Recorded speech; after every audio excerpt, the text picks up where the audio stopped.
안녕하세요. 네, 안녕하세요, 선생님. 예, 오랜만에 뵙습니다. 네, 반갑습니다. 네, 반갑습니다.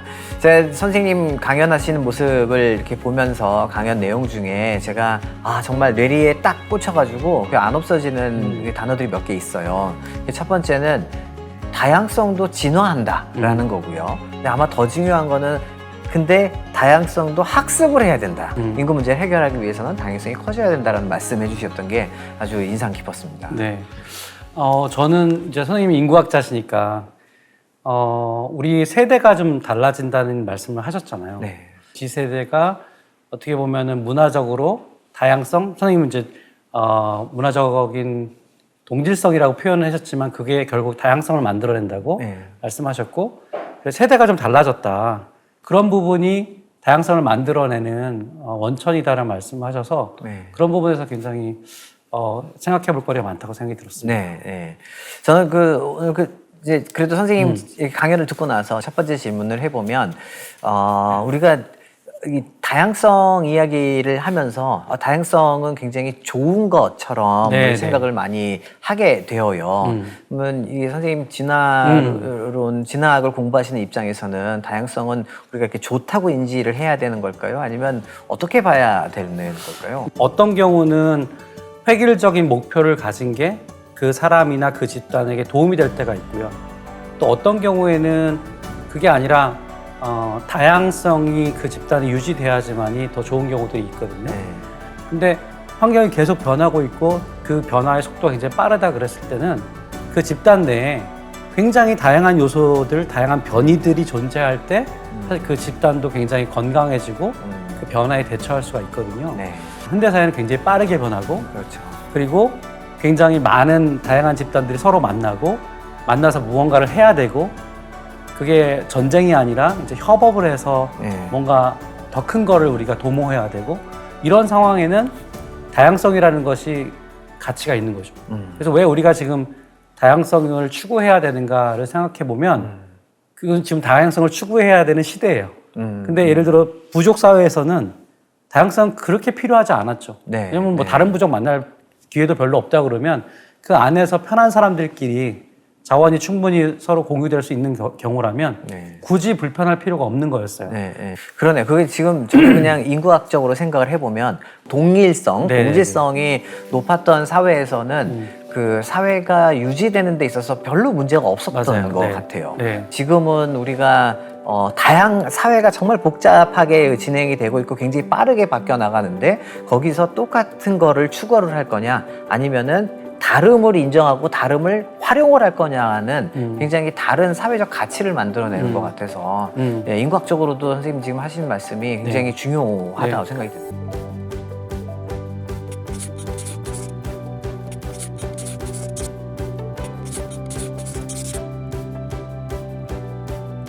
저는 이제 이런 걸 좀 느꼈는데요. 아까 말씀하신 것처럼 우리 한국 사회가 사실은 인구 변동을 보면 굉장히 많이 낳다가 지금은 되게 이제 출생 인구가 적고 그래서 다양성도 굉장히 달라진 것 같아요. 왜냐하면 전체 인구가 좀 달라졌기 때문에. 자, 근데 우리가 옛날엔 되게 다양했다. 근데 지금 그렇지 않다. 이렇게 말을 할 수는 없지만 우리 사회가 다양성이 떨어지는 거는 좀 사실인 것 같거든요. 아까 제가 강의했듯이 다양성 면에서 다른 집단과 비교했을 때 조금 그 지수가 낮은 건 분명한 것 같거든요. 왜 이런 사회일까요? 인구학적으로 보면은 다양성이 좀 많은 사회랑 그렇지 않은 사회는 다양성을 만들어내는 인구학적인 현상은 이동이거든요. 근데 이동이 우리나라는 과거에 우리나라만이 아니라 전 세계의 어느 나라도 이동이 많지 않았었죠. 그때는 뭐 교통이 발달하지 않았었을 때니까.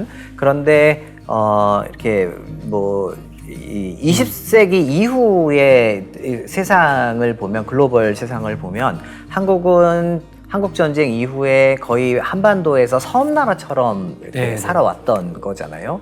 그 반면에 뭐 미국이나 미국은 다른 나라에서도 가지만 미국이 워낙 국가가 크기 때문에 그 내부에서도 움직임이 많았고 유럽은 뭐 나는 뭐 프랑스에서 태어났지만 실제로 일하는 거 독일 가서 일하거나 뭐 워낙 이런 이주가 많았었는데 우리는 그렇지 못했던 거가 한국 사회가 다양성이라는 걸 만일에 우리가 어느 정도 수준이라고 한다면 다른 나라에 비해서 그 수준을 좀 낮췄던 것 같아요. 그러니까 상대적으로. 이동이 적었다. 이동이 굉장히 중요한 그 키 포인트였는데 그 이동이 다른 나라로 가기가 힘들었던 거. 그게 첫 번째인 것 같고요. 그 다음에 두 번째는 우리 내부에서는 물론 이동이 없었던 건 아니었는데 저는 그게, 이렇게 뭐, 유교 문화에 좀 근간한, 교육 네, 네. 시스템이 저는 여기에 작용을 크게 했다고 생각을 예, 합니다. 저도 그 강의 때 그 말씀 좀 드렸었죠. 네, 네. 교육이 정말 획일성, 그러니까 우리는 성공의 가치는 정해져 있어. 저걸로 가려면 반드시 공부는 잘해야 돼. 네. 공부를 잘하면 너는 성공할 거야. 네. 그럼 공부는 어떤 공부인데요? 국영수를 잘해야 돼. 네. 그런 성공의 가치가 너무나 획일적이었던 것이 우리나라의 다양성을 네. 상대적으로 좀 낮춘 그 네. 원인이 아닐까.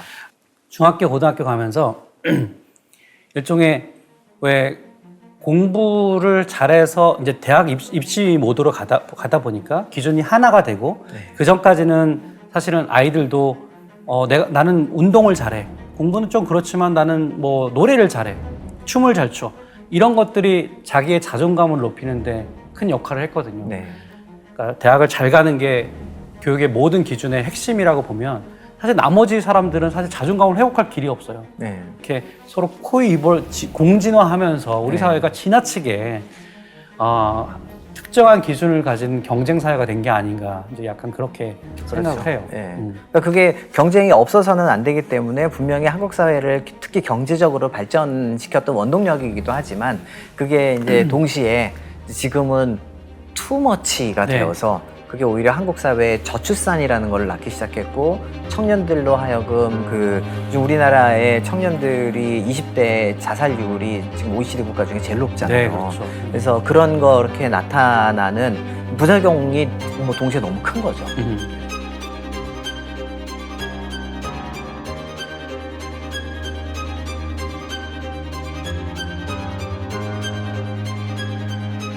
그 이제 또 제가 다음 질문을 드리면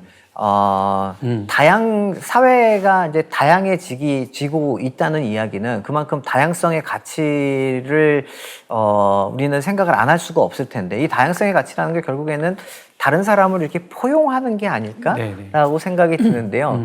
앞으로는 타인을 포용하는 다양성이 중요한 시대인 것 같아요. 그거에 대해서는 어떻게 생각하시나요? 그 진화학자로서 사실은 우리 사회를 볼 때 매번 느끼는 건 뭐냐면요. 서로가 서로 너무 다르다는 거예요. 사실 이거는 팩트거든요. 여기서부터 출발해요. 근데 우리는 자꾸 그걸 부인하려고 하는데 사실은 우리가 관찰하는 모든 세계는 굉장히 다양한 변이들로 가득 차 있습니다. 그렇지만 우리는 또 어떤 본능을 갖고 있냐면 다름이 불편한 본능을 갖고 있죠. 우리가 이렇게 심리 실험을 해봐도 자기랑 유사하게 생긴 그리고 자기랑 자신과 상호작용을 많이 했던 그런 사람일수록 더 공감을 더 잘해요. 네. 그러니까 우리가 만약에 흑인을 혹은 뭐 이주민이라든가 아니면 탈북자든가 뭐 이런 어떤 장애인이라든가 이런 내 주변에 나랑은 다르게 생기고 다른 생각을 하고 다른 처지에 있는 사람들을 예전부터 어렸을 때부터 만나지 못하면 네. 사실은 그 감각을 잃어버리는 거죠. 그렇죠. 그렇죠. 네. 그래서 제일 중요한 게 사실은 약간의 공감 지수 같은 거라고 생각해요. 다른 사람들의 처지에 서보는 그렇죠. 그런 능력. 그게 이제 결국 다양성 지수랑 저는 똑같은 얘기라고 생각하는데, 근데 우리 사회는 지금 너무나 글로벌해져 돼 있고, 그리고 밖을 조금만 나가봐도, 그 다음에 인터넷을 조금만 켜봐도 사실은 나랑 다른 사람들이 다 즐비한 거죠. 네. 이 사회에서 잘 살려면 사실은 생존을 위해서라도 다른 사람의 입장에서 생각해 보는 거 이게 되게 중요한 것 같아요. 저는 지금 방금 선생님이 말씀해 주신 것 중에 이제 어려서부터 만나는 경험. 근데 그게 분명히 뭐 반드시 직접 만나는 거가 아니라 이렇게 화면을 통해서 보는 거. 그 과거에 비해서 요즘 세대들이 그 경험이 더 많잖아요. 저는 그게 실제 발현이 되고 있는 것 중에 하나의 좋은 예가 그 미국에서 몇 년 전에 있었던 블랙 라이브스 매터 운동이지 않을까라는 생각이 듭니다. 우리가 2년 전에 블랙 라이브스 매터 운동이 그 전에 BLM과 너무나 큰 차이점이 뭐였냐면은 이제는 블랙만 하는 게 아니라 오히려 앞장을 섰던 친구들이 에이지안, 히스패닉, 뭐 백인 너무나 많은 인종이 들어와 있고 그런데 그들이 세대가 대부분 어린 친구들이에요. 뭐 Z 세대 밑으로 되어 있고, 근데 그 친구들이 누군지를 이렇게 뉴욕 타임즈에서 분석을 해놓은 기사가 있는데 봤더니 이 친구들이 어려서부터 클래스메이트에 다른 인종이 많았던 거예요. 저는 진짜 놀랐던 게 블랙 라이브스 매터 운동이 있었어요, 우리나라에서. 그래서 기성세대는 이렇게 질문했거든요. 아니 니들이 블랙 라이브스랑 무슨 상관이 있어 우리나라인데. 근데 이 친구들은 그게 공감이 됐나 봐요. 간접적이지만 정말로 많은 이런 경험을 해본 게 우리 기성세대에 비해서는 아래 세대가 다양성 지수라는 게 있다면 훨씬 높겠구나라는 생각이 좀 들었습니다. 아까 경험을 되게 공유하는 게 되게 중요하다 말씀하셨는데 지금 이제 정치적으로도 사실 굉장히 이념적인 대립이 아직도 많잖아요. 실제로 되게 서로 막 손가락질하면서 야 어떻게 저런 걸 믿냐, 어떻게 너희들 뭐 민주당을 지지하냐, 뭐 공화당을 지지하냐, 미국 같은 데서 서로 막 싸우고 서로 디스커스팅하고 막 이렇게 하지만 사실은 강아지 키우는 사람 한번 와보세요. 그러면 그 두 사람들이 와가지고 우리 강아지 얘기를 한단 말이에요. 그러면 거기서 공통의 경험이 생기거든요. 그럼 그렇게 삿대질하고 서로 정말 죽일 듯 미워했던 사람들이 어느 순간 아 쟤도 나랑 비슷하구나, 쟤도 똑같은 고통을 느끼고 똑같은 즐거움을 느끼는 존재이구나 라는 사실을 아는 순간 사실은 확 열리는 거죠. 그래서 저는 그 경험이 지금 말씀하신 대로 그 공통의 경험을 갖는 그 방법이 그게 직접적이든 간접적이든 그게 되게 중요한 다양성을 높이는 방법 같아요. 저는 그래서 타인을 포용하는 그런 다양성, 그런 공감력이 우리 미래 세대의 그 경쟁력이다, 이렇게 말씀드릴 수 있을 것 같아요.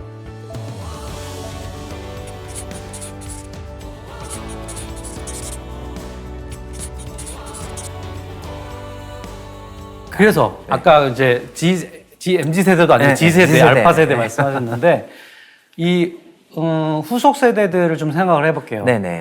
교수님께서 말씀하신 것 중에 되게 재밌었던 것이 이제 산업에 대한 얘기였어요. 그래서 제조업에 대한 미래 뭐 이런 말씀을 하시면서 생산력을 우리가 확보하기 위해서 이주를 시키려고 하는데 이건 좀 잘못된 어프로치다 라고 말씀하신 것 같은데 그렇다면 우리는 제조업은 그러면 우리가 하지 말아야 되는 건지 우리 인구만으로는 그러면 하지 말아야 되는 건지, 그리고 또 초대해서 그들을 불러들여서 하려는 그런 시도 자체가 좀 잘못된 것인지 뭐 그런 좀 의문이 들거든요. 사실 이게 뭐 제조업이 나쁘다라는 건 전혀 아니고 결국에는 우리가 사용하는 이런 물건들은, 공산품들은 대제조업을 통해서 나오는 거라서 제조업은 어디선가는 반드시 해야만 하는데, 그게 이제 제가 생각할 때는 제조업도 과거에 정말 이 노동 집약적인 수준에서의 제조업이 있고, 그 다음에 그거를 넘어서서 자동화가 이루어져서 지금도 굉장히 많은, 예컨대 뭐 큰 대기업들에서의 제조업은 자동화가 뭐 80%다 90%까지 나오고 있고, 근데 뭐 어떤 데는 관리까지도 뭐 90%를 넘어섰다 이렇게 얘기를 하잖아요. 그래서 제조업을 하더라도 저는 이게 이 제조업에서 내가 갖고 있는 라인, 지금은 여태까지는 주로 사람이 했는데 그거를 놔둔 상황에서 사람을 부르자라는 것보다는 이거를 자동화를 사실은 더 해야 되고, 왜냐하면 우리나라에 일할 사람이 없고 우리는 그렇게 일할 사람으로 키우지 않았기 때문에, 그럼 이거를 동시에 이들을 활용해서 자동화를 시켜야 되는 게 저는 맞는 방향이라고 이렇게 봤던 거고요. 그러니까 이게 저는 그래서 다시 또 제조업도 사실 저는 마찬가지로 생각하는데 요즘에 제가 이렇게 지역에 있는 상공회의소를 가서 꼭 말씀드리는 게, 지금 현재 우리가 일할 사람이 없다라고 보실 거냐, 아니면 우리가 지금 그러니까 우리의 생산 라인이나 이런 것들이 앞으로 10년 뒤에 대한민국이 어떻게 바뀔지를 사실은 인구를 가지고 예상이 아주 많은 부분이 되는데 거기에도 적합한지 이거를 먼저 보셔야 된다. 이게 적합하지 않으면 사실은 이 시장의 영역, 우리가 시장이 정말 도메스틱 마켓만 하고 있다면 그 시장을 글로벌리 해야 되는 게 맞는 거고, 그 다음에 이거를 자동화가 안 돼 있다면 이걸 자동화를 해줘야 되는 게 맞는 거고, 선생님이 말씀하신 것처럼 인력 기업도 오프쇼어링이 가능하다면 네. 굳이 여기 오지 않고 외부에서 할 수 있는 게 가능하다면 오프쇼어링까지도 해봐야 하는 그거를 변화를 생각을 해야지. 네. 나는 변화하고 싶지 않아요. 그러니 국가가 일하는 사람을 데리고 와요. 이거는 맞아요, 안 맞아요. 된다라는 거죠. 그리고 생산성을 높이기 위해서 그 수단으로 네. 사람을 여기다 이주시켜야 된다라고 하는 그런 생각? 저는 좀 불편하긴 해요. 네, 네, 네. 이건 완전히 생산성을 높이기 위한 수단으로 그들을 생각하는 거지. 그렇죠. 그들을 하나의 존엄함을 갖고 있는 인간으로 생각하는 건 아닐 수 있잖아요. 아니죠. 예. 외국인들을 우리 한국에 이주하는 정책 이런 것들이 이제 우리가 앞으로 적극적으로 생각해 봐야 될 것이지만 그게 단지 뭐 우리가 인구가 주니까 인구를 늘리기 위해서 그 하나의 숫자로 부르는 게 그리고 생산성을 높이기 위해서 생산의 어떤 주체로서 이렇게 그렇죠. 그게 저는 조금 불편하거든요. 그게- 어떤 정책이 예. 더 좋은 정책일까요? 그러니까 지금 뭐 제가 강의 때도 말씀드렸지만 정말 본물 터지듯이 지금 나오고 있어요. 인구 절벽, 그러니 생산할 사람이 없어요. 생산할 사람이 있어야 되니까 결국에는 외국인이 있어야 돼요. 막 외국인을 부르자고 하는데 그걸 또 말씀하시는 분들의 또 이렇게 돌아서 이야기를 해보면 그 사람들은 우리랑 동등한 사람이 아니라 어떻게 보면 좀 2등 국민이야. 네. 뭐 이런 또 이 뉘앙스가 또 안에 들어있거든요. 실제 우리의 아주 많은 제조업에서 일하는 사람들 그렇게 해왔고 중국에는 그게 문제를 일으키죠. 그렇죠. 예. 예. 그러면은 이거는 다양성이라는 것보다는 오히려 이건 그러니까 사회가 다양하니까 누군 좋고 누군 나쁘고 이런 거는 아니잖아요. 사회는 다름인 거지 차별은 아닌데 이건 결국 차별로 이 이야기로 갈 수 있어서 그렇지 않아도 우리나라 사회에 얼마나 많은 이 갈등 라인들이 존재하는데 거기에다가 한 켠을 더 만드는 거예요. 네. 그래서 저는 지금 이렇게 논의되고 있는 국가가 외국인이 있어야 돼, 이민청 만들어야 돼요. 근데 그 원인이 인구절벽에 저는 그건 사실은 반대를 하고요. 네. 저는 이민청 이렇게 이민 정책을 지금부터 준비하자라는 건 저는 동의는 합니다. 네. 근데 그거를 지금부터 준비하자는 거지 네. 지금 현재 있는 그 산업을 살리기 위해서가 아니라는 말씀인 거예요. 네, 네.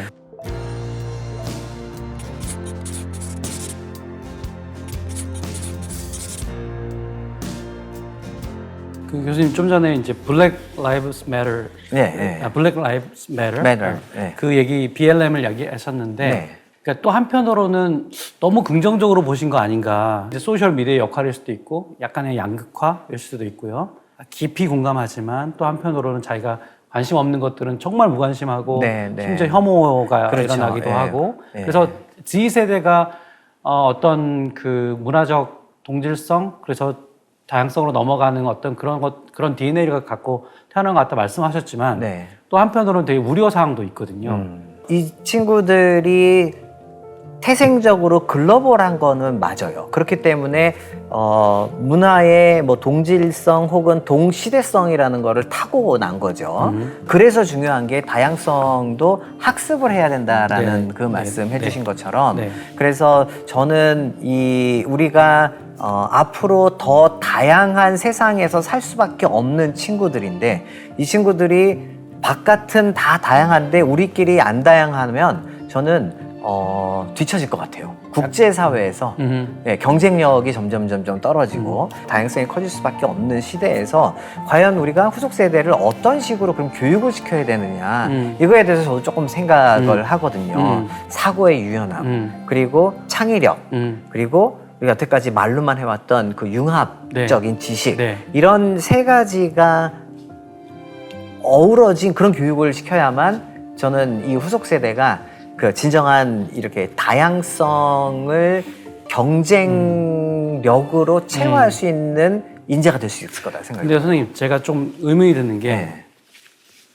아까 그 산업 구조를 말씀하시면서 이제 제조업을 유지하기 위해서 이주를 하는 방법은 옳지 않다. 네. 그거는 제가 동의할 수 있을 것 같아요. 네네. 근데 사실 우리가 해외로 나가 있는 인구는 800만 정도 되거든요. 그렇죠. 근데 해외에서 들어온 인구는 한 200만 정도예요. 네네. 그러니까 4배 정도 차이가 나거든요. 네네. 그러니까 이것만 딱 비교해 보더라도 우리는 그냥 딱 일어나면 글로벌한 마인드를 가질 수가 없어요. 네.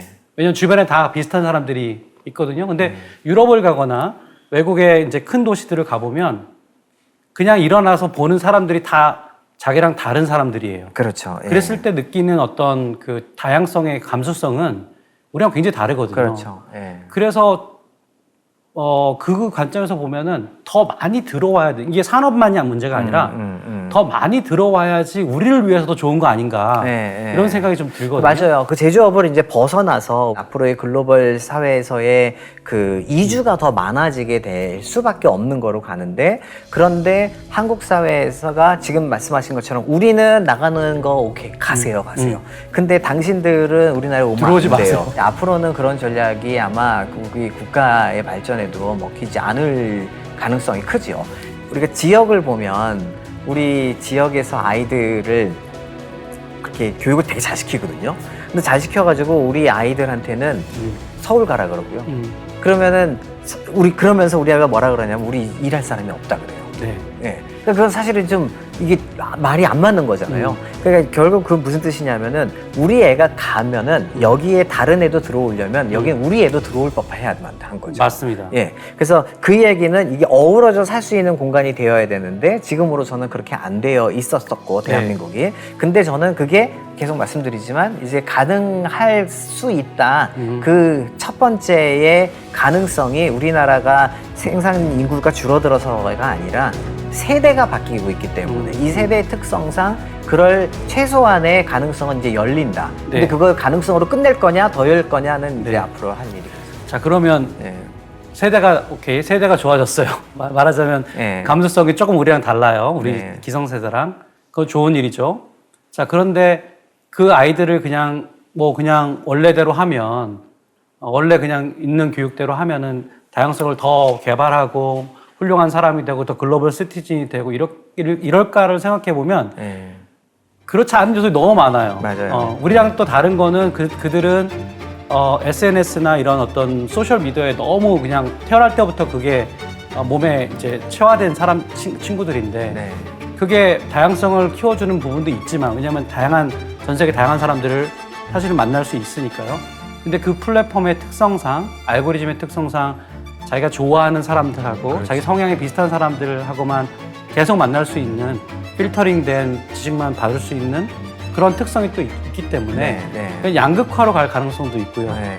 그러니까 깊은 공감에 빠져서 이 넓은 공감이 아니라 네. 깊은 공감에 빠져서 다양성을 오히려 감소시키는 그런 일이 진행될 수도 있는데 네. 그렇다면 어떻게 그러면 그런 친구들을 교육을 잘 시킬 수 있을까? 네. 그런 방법들. 네, 그래서 제가 제일 우려하고 있는 거는 제도가 바뀌지 않으면 사실 말씀해 주셨던 이 변화는 있는데 제도가 안 따라가면 여기서 뭐랄까요 이 차별, 그러니까 양극화는 더 불평등 더 커질 가능성이 있어요. 그게 네. 제가 제일 지금 사실은 네. 교육에서 걱정하고 있는 네. 일입니다. 자, 그러면 제가 네. 직접적으로 여쭤볼게요. 네. 그러면 중고등학교 때 공감 교육 혹은 다양성 교육을 필수로 시키고 시험도 보고 입시에도 반영하고 네. 그런 활동들이 진짜로 중요하다, 우리 삶에 진짜로 중요하다는 거를 반영하면 네. 할 수 있다 그러면 네. 우리 저희 교수님께서 교육부 장관이 되시면 네. 그런 거 반영해서 하면 된다라고 얘기하실 수 있겠느냐는 거죠. 그게 필요하냐는 거죠. 그렇죠. 예. 저는 바뀌어야 된다고 생각하는데 지금까지의 경험으로 생각해 보면 바뀌기 매우 힘들다.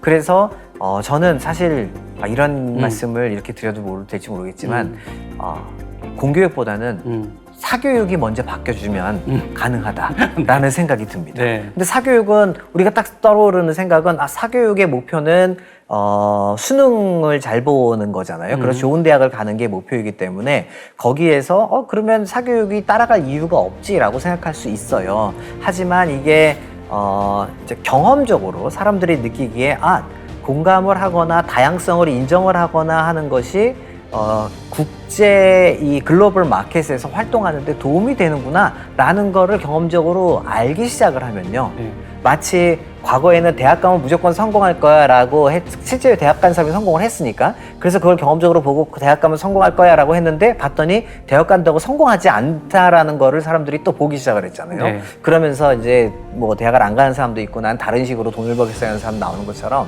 저는 공교육보다는 오히려 사교육 쪽에서 네. 이렇게 다양성 인정, 공감 능력 이런 거를 장착한 사람들이 더 글로벌 마켓에서 액터로서 활동을 하는구나 라는 거를 보여주기만 한다면 저는 충분히 가능할 수도 있다고 생각해요. 그러니까 예를 들어 2년간 공부를 안 하면 그리고 뭐 전 세계를 돌아다니면서 뭐 봉사를 했어요. 뭐 애들 뭐 저기 필리핀 가서 애들 가르치고 했어요. 근데 가르치고 싶은데 그런 마음이 있는데 그렇게 돌아와서는 좋은 대학을 못 간다는 거죠. 그렇죠. 근데 그런 경험을 하는 게 좋은 대학을 가는데 반영하자는 거예요. 네, 네. 그렇게 되면 그 다양한 뭐랄까요 그 기준들을 정하는 거잖아요. 네. 그리고 시간적인 어떤 그 집중된 그런 경쟁을 줄일 수 있는 방법이잖아요.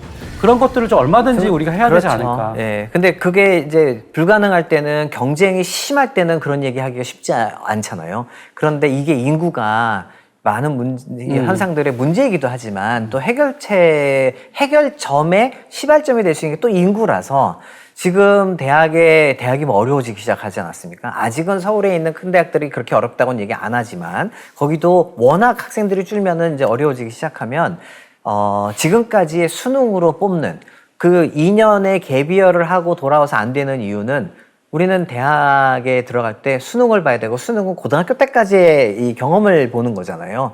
그런데 그거 가는 트랙이 있고 또 다른 트랙들이 만들어져야 되는데 경쟁이 심하면 만들 수가 없습니다. 네. 근데 그 경쟁이 이제 완화되기 때문에 저는 그 가능성이 대학들도 만들어질 수 있다고 봐요. 예를 들어 가천 대학교에서도 아마 학교 내부에서 이렇게 좋은 인재들이 뽑을 수 있는 길이 있다면 그러면 우리는 그런 길을 만들겠다라고 해주실 수 있을 거고 그 다음에 서울대학교도 저희 이번에 중장기 발전 계약 안에 그 얘기 다 들어있습니다. 예, 저희가 언제 될지는 모르겠습니다만 근데 그거 집어넣었던 이유도 그거였어요. 경쟁이 완화되면 사람들이 다름을 용인할 수 있는 가능성이 생겨요. 그래서 거기에서 이게 나온 거였거든요. 그래서 저는 인구가 문제를 만들어냈지만 또 인구가 나름 해결의 시발점이 될 수도 있겠다.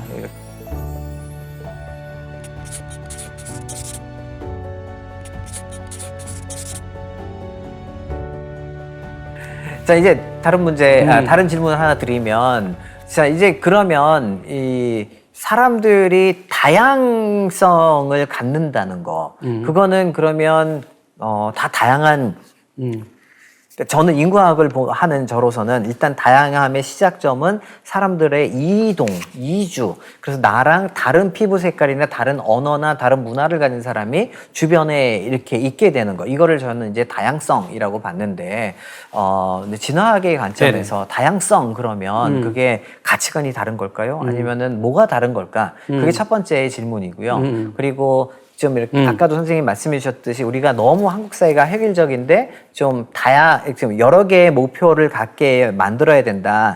그게 이제 다양한 사회일 거고 그렇게 하기 위해선 그럼 우리는 뭘 해야 되나? 저는 그러니까 인간 본성의 진화의 관점에서 연구하는 학자로서 우리는 다양성을 싫어해요. 기본적으로. 왜냐하면 우리랑 유사하고 우리랑 같이 친밀하고 상호작용을 많이 하는 사람들에게 훨씬 더 공감을 많이 합니다. 그렇죠. 다양성은 신기할 뿐이지 다양성이 들어와서 다른 인풋이 들어와서 이렇게 휘젓고 돌아다니는 거를 정말 싫어해요. 그게 인간의 본성이에요. 그렇죠. 이거를 아는 것부터 저는 출발해야 된다고 생각해요. 그러니까 이거는 배워야 돼요. 이게 배워야 된다는 게 포인트예요. 그렇군요. 우리 사회도 배워야 돼요. 우리 사회도 그냥 놓으면은 혐오가 아주 자연스럽게 일어나고요. 타 집단에 대한 이런 공감 못 하고요. 그래서 이걸 배우고 가르치고 그리고 문화적으로 이게 딱 태어나면 이러면 안 돼라는 규범이 되도록 해야 되고 그렇기 때문에 우리가 이제 그 사회를 어떻게 조직하는지가 정말 중요하다고 생각합니다. 그러니까 다양해지려고 하는 의지, 그런 어떤 정책, 이런 인프라 이런 게 정말 중요하고 그게 없이는 우리는 자동으로 구심력처럼 작용해서 그렇군요. 그게 선생님 교육에 그래서 다양성도 교육이 돼야 된다라는 말씀에 저 진짜 공감하는데 교육 말고 또 다른 거 생각할 수 있다면 뭐가 있을까요? 저는 교육 굉장히 중요한데 그게 또 우리 이기적 유전자로 생각을 해보면 교육을 받는 게 나한테 이득이 되어야지. 그렇죠. 나한테 경제적인 이득이든 뭐든 나한테 이득이 되면 교육 받을 것 같아. 그럼 그렇지 않을까요? 산업이나 아니면 그 비즈니스 같은 걸 하다 보면은 결국에는 얼마나 이 다른 사람들과 협업할 수 있는 능력 이게 되게 중요하다는 걸 알게 되는데 그렇게 본다면 사실은 우리가 본능적으로는 다양성을 갖고 있지 않지만 우리가 생존을 위해서라도 다양성을 확보하는 게 네. 경쟁력을 위해서 도움이 된다. 네네. 뭐 지금 우리가 글로벌 기업들이 쭉 나갈 때 되게 네. 힘들었던 게 바로 외국에 나가서 그들의 문화를 그렇죠. 이해하고 네. 그들의 원하는 게 무엇인지를 잘 하는 거. 그래서 사실 비즈니스의 핵심은 어떻게 보면 공감이라도 얘기할 수 있을 것 같아요. 다양성을 인정하는 것. 네. 그러면 우리 경쟁력한테도 큰 도움이 되지 않을까 싶습니다. 그렇죠. 그게 아마 저는 인구학자로서 우리나라의 인구 문제 중에 가장 심각한 게 지금 초저출산이잖아요. 이 현상을 해소하는데도 다양성이 기여할 수 있겠다라는 생각이 지금 들어요. 그게 왜 그러냐 하면은 이제 아까도 제가 제조업 관련해서 말씀을 드렸는데 이 제조업 중심의 사회로 가다가 이제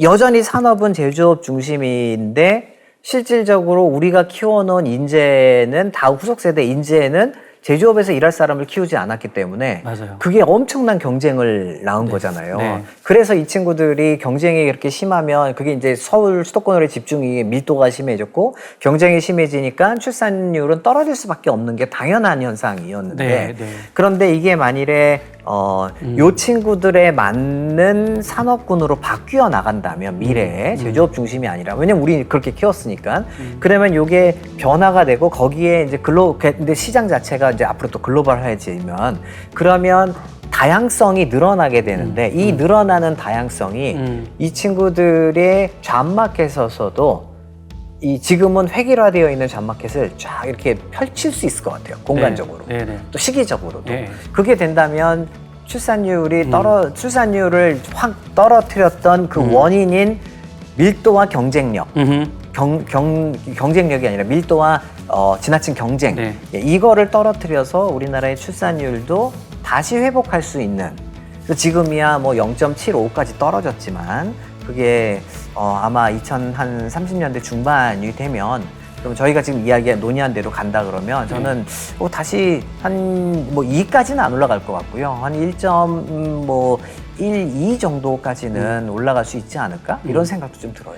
그리고 저희가 그동안 이렇게 교감을 많이 해왔는데 오늘이 또 이렇게 말씀을 나눠보니까 지금까지 저출산 뭐 이런 이야기는 어떻게 보면 이제 지나온 과거라고 한다면 네. 저는 진화론적 관점에서의 다양성이 앞으로 인구학적 관점에서 보는 그 전 세계의 다양성 커지는 거 거기를 이해하고 해석하는데 그리고 그거를 다양성도 학습이 되어야 되기 때문에 네네. 진화도 좋은 방향으로 진화해야 네네. 되니까 그렇게 이해하는데 굉장히 도움이 많이 됐어요. 그래서 저는 이게 우리 여태까지가 페이즈 1이었다면 이제부터 페이즈 2가 되는 게 아닌가 이런 생각도 좀 들었습니다. 네네.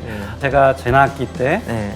이제 또 가천대로 옮기게 됐잖아요. 12년 동안 서울대에 있다가 네. 이제 저가 이제 옮기게 되면서 여러 가지 고민들을 했는데 저 인생에서는 개인적으로는 제 공감의 반경을 좀 넓히고 학생들의 다양성을 좀 경험하고 하는 건데 지금 굉장히 행복하게 잘 지내고 있거든요. 네. 그러니까 이런 과정들을 거치면서 개인에게도 그렇고 우리 사회에도 그렇고 뭔가 자기가 익숙한 공간 그게 사실은 공감의 반경의 이제 마지노선이었을 텐데 네. 그걸 좀 넓히고 다양성으로 가는 그런 사회, 그런 개인이 되면 조금 더 다음 단계로 갈 수 있지 않을까 그런 생각이 좀 들었어요. 그래서 네, 네. 오늘 또 우리 또 같이 계속 논의를 하다가 또 이제 다양성이라는 주제를 가지고 또 인구 문제, 경쟁의 문제를 같이 살펴보니까 굉장히 또 같이 할 일이 더 많겠다 이런 생각도 들어서 또 많이 배우게 됐습니다. 네. 수고하셨습니다. 예, 고맙습니다. 네. 예.